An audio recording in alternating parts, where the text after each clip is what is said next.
जिंदगी में उतार चढ़ाव का रहना बहुत ज़रूरी है, क्योंकि ईसीजी में भी सीधी लाइन का मतलब डेथ होता है।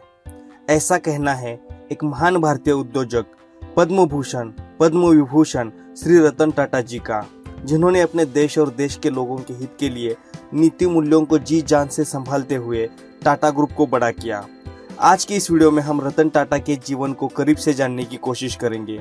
दोस्तों, आगे बढ़ने से पहले अगर आपने हमारे चैनल को सब्सक्राइब नहीं किया है तो बायोग्राफीज और बुक समरीज देखते रहने के लिए चैनल को सब्सक्राइब करके बेल आइकन को प्रेस करना ना भूलें, ताकि आप हमारे आने वाले सभी वीडियोस को देख सको।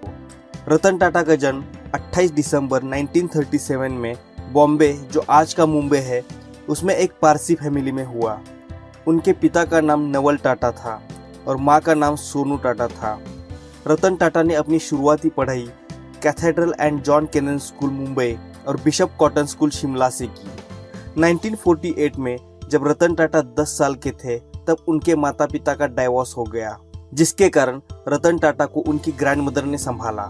आर्किटेक्ट होने की मनीषा से वो आगे की पढ़ाई के लिए अमेरिका के कॉर्नेल यूनिवर्सिटी में दाखिल हुए। रतन टाटा शर्मीले किस्म के थे और समाज की झूठी चमक में विश्वास नहीं रखते थे।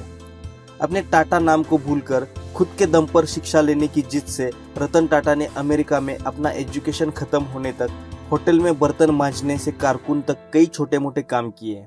1959 में उन्हें बैचलर इन आर्किटेक्ट की डिग्री हासिल हुई। 1961 से उन्होंने अपना करियर टाटा ग्रुप के टाटा स्टील के शॉप फ्लोर पर काम करने से शुरू किया। टाटा के परंपरा के अनुसार 1970 तक वो टाटा ग्रुप की अलग अलग कंपनीज में काम करते रहे। 1970 को उनको मैनेजमेंट में प्रमोट किया गया। 1971 में रतन टाटा को टाटा ग्रुप की टीवी और रेडियो बनाने वाली और घाटे में चलने वाली नेल्को कंपनी की जिम्मेदारी दे दी गई। अगले 3 सालों में रतन टाटा ने इस कंपनी को खड़ा किया और नेल्को के मार्केट शेयर को 2% से 20% तक बढ़ाया। लेकिन देश में लागू हुई इमरजेंसी और उसके बाद आई आर्थिक मंदी के कारण नेल्को कंपनी को बंद करना पड़ा। रतन टाटा के जीवन में आया पहला सबसे बड़ा फेलियर था। 1975 में रतन टाटा ने हार्वर्ड यूनिवर्सिटी से मैनेजमेंट की डिग्री हासिल की। 1977 में रतन टाटा को टाटा ग्रुप के एक्सप्रेस मिल इस कंपनी की बागडोर सौंपी गई, जो कि बंद होने के कगार पर थी। रतन टाटा ने इस कंपनी को फिर से खड़ी करने के लिए मैनेजमेंट से कंपनी में 50 लाख रुपयों की इन्वेस्टमेंट करने का प्रस्ताव रखा, लेकिन मैनेजमेंट ने इस प्रस्ताव को ठुकरा दिया। जल्द ही ये कंपनी भी बंद हो गई। रतन टाटा के जीवन में एक दूसरा बड़ा फेलियर था, लेकिन इससे रतन टाटा ने बहुत कुछ सीखा। 1981 में रतन टाटा को टाटा इंडस्ट्रीज का अध्यक्ष बनाया गया। 1991 में जे.आर.डी. टाटा के द्वारा रतन टाटा को टाटा ग्रुप का चेयरमैन बनाया गया, जिसके बाद टाटा ग्रुप और तेजी से बढ़ने लगा। टाटा पहले से ही कमर्शियल और पैसेंजर व्हीकल बनाती थी, पर आम इंडियन का कार का सपना पूरा करने के लिए रतन टाटा ने 30 दिसंबर 1998 में पूरी तरह से इंडिया में बनी लग्जरी कार इंडिका लॉन्च की। रतन टाटा का यह ड्रीम प्रोजेक्ट था और इसको पूरा करने के लिए उन्होंने बहुत मेहनत की थी, लेकिन ऑटो एनालिस्ट ने इस कार को बुरी तरह से क्रिटिसाइज किया और जिसका नतीजा टाटा इंडिका की सेल पर हुआ। टाटा इंडिका को मार्केट से अच्छा रिस्पांस नहीं मिला और 1 साल के अंदर अंदर टाटा इंडिका फ्लॉप हो गई, जिससे टाटा मोटर्स को बहुत नुकसान हुआ। जिसके बाद रतन टाटा को अपने फैसले को लेकर तमाम आलोचनाओं का सामना करना पड़ा। तब कुछ करीबी लोगों और इन्वेस्टर्स द्वारा रतन टाटा को इंडिका की वजह से हुए नुकसान की पूर्ति के लिए अपना कार व्यापार किसी और कंपनी को बेचने का सुझाव दिया। चूंकि कार लॉन्च करने की योजना रतन टाटा की स्वयं की थी और उससे नुकसान हुआ था, तो रतन टाटा ने यह सुझाव ठीक समझा और साझेदारों के साथ अपनी कार कंपनी बेचने का प्रस्ताव फोर्ड कंपनी के पास लेकर गए। फोर्ड कंपनी के साथ रतन टाटा और उनके साझेदारों की मीटिंग करीब 3 घंटे तक चली। फोर्ड कंपनी के चेयरमैन बिल फोर्ड का रतन टाटा के साथ व्यवहार रूखा था। बातों बातों में बिल फोर्ड ने रतन टाटा से कहा, अगर तुम्हें कार बनानी आती नहीं थी तो तुमने इस बिजनेस में इतने पैसे क्यों डाले? एक कंपनी खरीद कर हम तुम पर बहुत बड़ा एहसान कर रहे हैं। यह बात रतन टाटा को दिल पर लगी और रातों रात अपने पार्टनर के साथ डील छोड़कर वापस चले आए। पूरे रास्ते वे मीटिंग में हुई उस बात के बारे में सोचकर अपमानित सा महसूस कर रहे थे। उन्हें अब अपने सक्सेस से बिल फोर्ड को जवाब देना था। वापस जाकर रतन टाटा ने अपना पूरा ध्यान टाटा मोटर्स पर डाल दिया। सालों तक रिसर्च करी और अपनी पूरी जान लगाकर इंडिका का नया वर्जन इंडिका V2 लॉन्च किया। कुछ ही वर्षों में शुरुआती झटके खाने के बाद रतन टाटा का कार बिजनेस एक अच्छी खासी लय में आगे बढ़ने लगा और बेहद मुनाफे का व्यवसाय साबित हुआ। वहीं दूसरी तरफ फोर्ड कंपनी अपने जगुआर और लैंड रोवर की वजह से घाटा झेल रही थी और 2008 के आते आते दिवालिया होने के कगार पर पहुंची।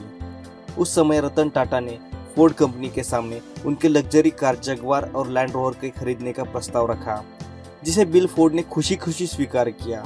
बिल फोर्ड बिल्कुल उसी तरह अपने साझेदारों के साथ टाटा समूह के मुख्यालय पर पहुंचे जैसे कभी रतन टाटा बिल फोर्ड से मिलने उनके मुख्यालय गए थे। रतन टाटा ने जगुआर और लैंड रोवर ब्रांड $2.3 बिलियन में फोर्ड कंपनी से खरीदा। इस बार भी बिल फोर्ड ने वही बात दोहराई जो उन्होंने पिछली मीटिंग में रतन टाटा से कही थी, बस इस बार बात थोड़ी पॉजिटिव थी। बिल फोर्ड ने रतन टाटा से कहा, आप हमारी कंपनी खरीदकर हम पर बहुत बड़ा एहसान कर रहे हैं। आज जगुआर और लैंड रोवर टाटा समूह का हिस्सा है और बाजार में बेहतर मुनाफे के साथ आगे बढ़ रहा है। रतन टाटा अगर चाहते तो बिल फोर्ड को उसी मीटिंग में करारा जवाब दे सकते थे, लेकिन रतन टाटा अपने सफलता के नशे में चूर नहीं थे। यही वो गुण है जो एक सफल और महान इंसान के बीच का अंतर दर्शाता है। जगुआर और लैंड रोवर की तरह रतन टाटा ने कई सारी कंपनीज को खरीदा। सन 2000 में टाटा ने कनाडा की tea bags inventor company Tetley को खरीदा और दुनिया की सबसे बड़ी टी बैग्स बनाने वाली कंपनी बन गई। किसी भी इंडियन कंपनी की फॉरेन कंपनी को टेक ओवर करने वाली ये सबसे बड़ी डील रही। 2004 में साउथ कोरिया की डेवू कमर्शियल व्हीकल को रतन टाटा ने खरीदा, जिसका नाम बाद में टाटा डेवू कमर्शियल व्हीकल रखा गया। 2007 में टाटा ने लंदन के कोरस ग्रुप को खरीदा, जो कि एक स्टील कंपनी थी, जिसका नाम बाद में टाटा स्टील यूरोप रखा गया। 2008 में स्कूटर पे घूमने वाले मिडिल क्लास लोगों का खुद का कार का सपना पूरा करने के लिए रतन टाटा ने 1 लाख रुपए में मिलने वाली टाटा नैनो कार बनाई। शुरू में इस कार को अच्छा रिस्पांस मिला, लेकिन बाद में एक चीप कार ऐसी इसकी इमेज बनी जिससे टाटा नैनो फ्लॉप हो गई। इंटरनेट की पावर को जानते हुए रतन टाटा ने कई सारी ऑनलाइन पोर्टल्स में निवेश किया, जैसे कि Ola cabs, Paytm, Xiaomi, Snapdeal, Zivame, कैशकरो.com, फर्स्ट क्राई, लेंसकार्ट, कारदेखो.com, क्याझुंगा, BlueStone, Urban Ladder, etcetera etcetera. 28 दिसंबर 2012 को 75 साल की उम्र में रतन टाटा ने टाटा ग्रुप के चेयरमैन पद से इस्तीफा दिया और साइरस मिस्त्री को चेयरमैन बनाया। बाद में रतन टाटा ने साइरस मिस्त्री को चेयरमैन पद से हटाया, जिसके कारण उन पर तानाशाह होने का आरोप लगा, जो कि गलत था। इस टॉपिक के ऊपर हम दूसरी वीडियो में विस्तार से बात करेंगे। रतन टाटा आजीवन कुंवारे रहे। उन्हें किताबों और जानवरों से ज्यादा लगाव है और वो उनके 2 कुत्तों के साथ कुलाबा के एक फ्लैट में रहते हैं। टाटा ग्रुप की परंपरा की तरह रतन टाटा ने नीति और मूल्यों को पालते हुए अपने 21 साल के करियर में टाटा कंपनी का रेवेन्यू 40 गुना और प्रॉफिट 50 गुना से बढ़ाया। आज टाटा ग्रुप की 100 से ज्यादा कंपनीज है जो 150 से ज्यादा देशों में ऑपरेट करती है और जिसमें 7 लाख से ज्यादा एम्प्लॉयज काम करते हैं। देश के प्रति जिम्मेदारी और प्यार के लिए टाटा ग्रुप अपने प्रॉफिट का 66% हिस्सा देश को डोनेट करती है।